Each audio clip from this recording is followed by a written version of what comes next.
जबलपुर के बरगी डैम में हुए दर्दनाक क्रूज हादसे को लेकर जनसेवक एवं अधिवक्ता रोहित कुरील ने कलेक्टर को ज्ञापन सौंपते हुए प्रशासन पर गंभीर लापरवाही के आरोप लगाए हैं। उन्होंने कहा कि बिना लाइफ जैकेट यात्रियों को क्रूज में बैठने दिया गया, जबकि जैकेट स्टोर में रखी थी। साथ ही क्षमता से अधिक सवारियां होने और खराब मौसम के बावजूद नाव संचालन की अनुमति देना सीधे सीधे लापरवाही को दर्शाता है। कुरील ने मांग की कि प्रदेश के पर्यटन मंत्री धर्मेंद्र लोधी सभी पर्यटन स्थलों जैसे भेड़ाघाट, गौरीघाट और तिलवारा घाट पर लाइफ जैकेट अनिवार्य करने और सुरक्षा के पुख्ता इंतजाम सुनिश्चित करें। इसके अलावा सभी नावों और क्रूज की फिटनेस की कड़ी जांच हो तथा जिम्मेदार लोगों पर भारतीय न्याय संहिता की धाराओं 106, 125 और 281 के तहत सख्त कार्रवाई की जाए। उन्होंने मृतकों के परिजनों को 4 लाख से अधिक मुआवजा देने की मांग उठाई ताकि भविष्य में इस तरह की घटनाओं की पुनरावृत्ति पर रोक लगाई जा सके। कि सभी टीमों को मैं बहुत बहुत धन्यवाद देना चाहता हूँ। सभी जबलपुर वासी भी धन्यवाद देना चाहते हैं कि उन्होंने 25 से ज्यादा लोगों को जीवित बचाया। उनसे जितना हो सका उन्होंने अपने रेस्क्यू के द्वारा उनको बचाया है। लेकिन एक तरफ मैं पूरे जिला प्रशासन, पर्यटन विभाग की घोर निंदा और घोर विरोध करता हूँ कि ऐसी घटना कैसे हो गई, किसकी निगरानी में हुई, किसके संरक्षण में हुआ। जब मौसम विभाग का येलो अलर्ट था, येलो अलर्ट का अर्थ होता है, मैं बता दूं आपको, सतर्क रहना। जब सतर्क रहने का अर्थ यदि अगर वहां के क्रूज पायलट को नहीं मालूम तो आपने कैसे नियुक्त करा उसको वहां पर। येलो अलर्ट में उन्होंने क्रूज को बरगी डैम पर उतार दिया गया। जब पहले से चेतावनी मिली कि येलो अलर्ट है तो उनको नहीं उतारना था वहां से। आज 9 से 10, कम से कम 15 से ज्यादा लोगों का उसने जीवन छीन लिया। मैं जिला प्रशासन से भी मैं निवेदन करना चाहता हूं कि और पर्यटन विभाग के बड़े बड़े जो मंत्री हैं, बड़े बड़े अधिकारी हैं और मुख्यमंत्री जी से कि निलंबित तो कर दिए, आप उनके ऊपर एफआईआर करिए। बीएनएस की धारा 106, बीएनएस की धारा 106(2), धारा 125 और धारा 281 जो सार्वजनिक जलमार्ग पर लापरवाही से नौका विहार पर लगती है।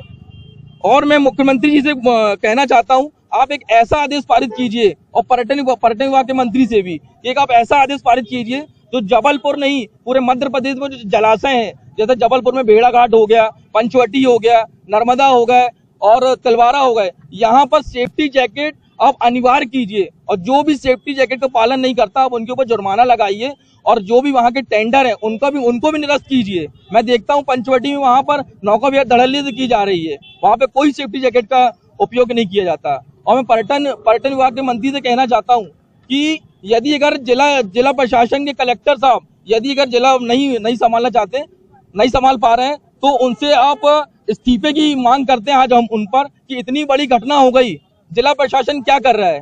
क्या अभी भी सो रहा है? हमने मथुरा में जो हुई घटना, 12 से 20 लोग, एक ही परिवार के लोग नाव सहित पलट गए थे। आज हम पूरे भारतवर्ष के लोगों ने उस घटना से कुछ नहीं सीखा। आज भी वही लापरवाही अपनाई गई। जब येलो अलर्ट हुआ तो उसके बाद भी क्रूज वहां पर उसको उतारा गया। मैं पूछना चाहता हूं मध्य प्रदेश के मुख्यमंत्री और जिला प्रशासन के कलेक्टर साहब से कि इसका लापरवाही कौन है? पूछता है जबलपुर का हर एक व्यक्ति कि इस इतनी बड़ी घटना का लापरवाही कौन है? क्या जिला प्रशासन है, क्या बड़े बड़े मंत्री हैं, या बड़े बड़े अधिकारी हैं? मैं आपके सामने एक और मांग रखना चाहता हूं कि क्रूज में क्षमता से ज्यादा लोग सवार थे। उस क्रूज में 30 लोगों की क्षमता थी लेकिन 40 से ज्यादा लोग उसमें सवार थे और लाइफ जैकेट पहनने के लिए हुई जाती है, लेकिन क्रूज में वो लाइफ जैकेट स्टोर रूम में रखी थी। यदि सही समय में क्रूज में यदि सभी यात्रियों को लाइफ जैकेट पहले से बांट दी जाती, फिर क्रूज स्टार्ट किया जाता, तो आज हम सोचते हैं कि पूरे के पूरे यात्री आज बचाए जा सकते थे। यदि अगर हमारी पूरी मांगों पर अमल नहीं किया जाता है तो हम एक उग्र आंदोलन करेंगे। रोहित कुरील, अधिवक्ता, जनसेवक। हम सभी अधिवक्ता साथियों ने मालवीय चौक पर जो हृदय विदारक घटना हुई है उसके लिए ज्ञापन दिया है। हमारी मांग है इस पूरे मामले को सिर्फ खाना पूर्ति करके समाप्त ना किया जाए। हमारा मानना है कि जो इसमें दोषी हैं विशेष जांच टीम बनाई जाए, उनके ऊपर एफआईआर दर्ज की जाए। यदि येलो अलर्ट पर किस अधिकारी ने क्रूज को नदी में उतरने का आदेश दिया, एक बॉटम से लेकर के टॉप तक जो जिम्मेदार हैं उनको सजा मिलनी चाहिए, उन पे एफआईआर होनी चाहिए, मुआवजे की राशि बढ़ाई जानी चाहिए और राहत मिलनी चाहिए।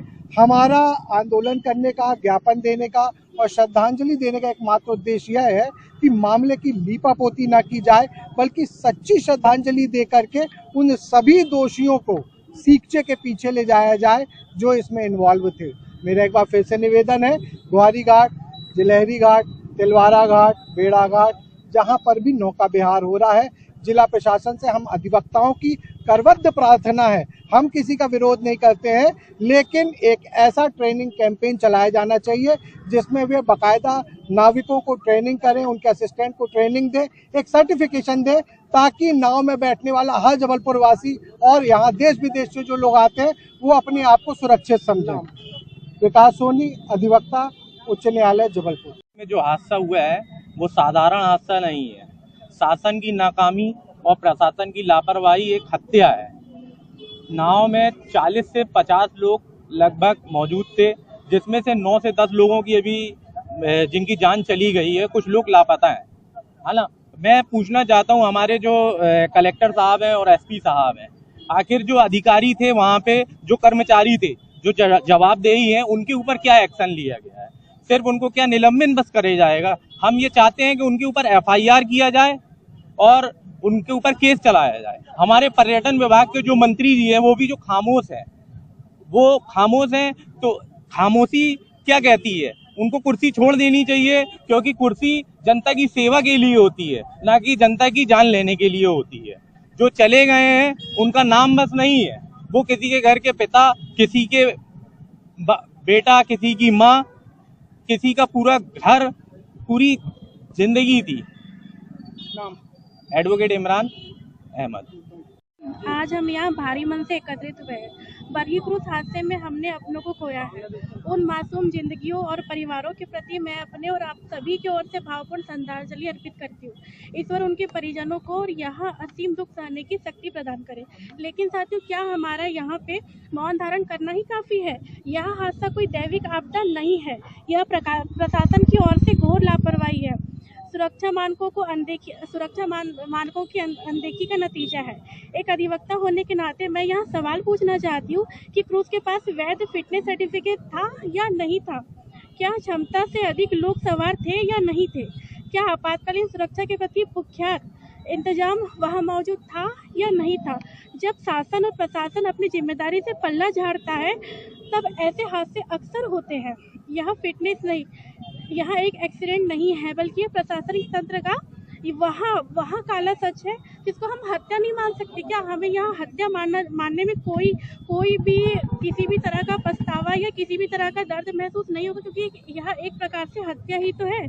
आज हम यहाँ सिर्फ शोक मनाने नहीं, बल्कि न्याय मांगने आए हैं। यदि हमारी मांगे प्रशासन ने पूरी नहीं की तो और त्वरित कार्रवाई नहीं की तो हम इस लड़ाई को लेकर सड़क से लेकर न्यायालय तक पहुँचेंगे। हम चुप नहीं बैठेंगे जब तक दोषियों को सलाखों के पीछे नहीं पहुंचाया जा सकता, तब तक हमारी लड़ाई चालू रहेगी। जय हिंद, जय भारत। मेरा नाम ये जनसेवकों द्वारा यहाँ मालवीय चौक पर ज्ञापन दिया गया है। ये जो बरगी डैम में घटना हुई है क्रूज डूबने की, उसके संबंध में ज्ञापन दिया गया है। जो है इसमें जांच हो रही है, जो भी दोषी होंगे उनके विरुद्ध कार्रवाई शासन द्वारा की जा रही है। और भी घाटों में सभी जगह जो है कलेक्टर महोदय सभी जगह इसमें वो कर रहे हैं, जांच कराएंगे। जो भी होगा, जो वास्तविक होगा उसको करेंगे। गुड नाम। Rajesh Mishra, Naib Tehsildar, Adhartal. Thank you sir.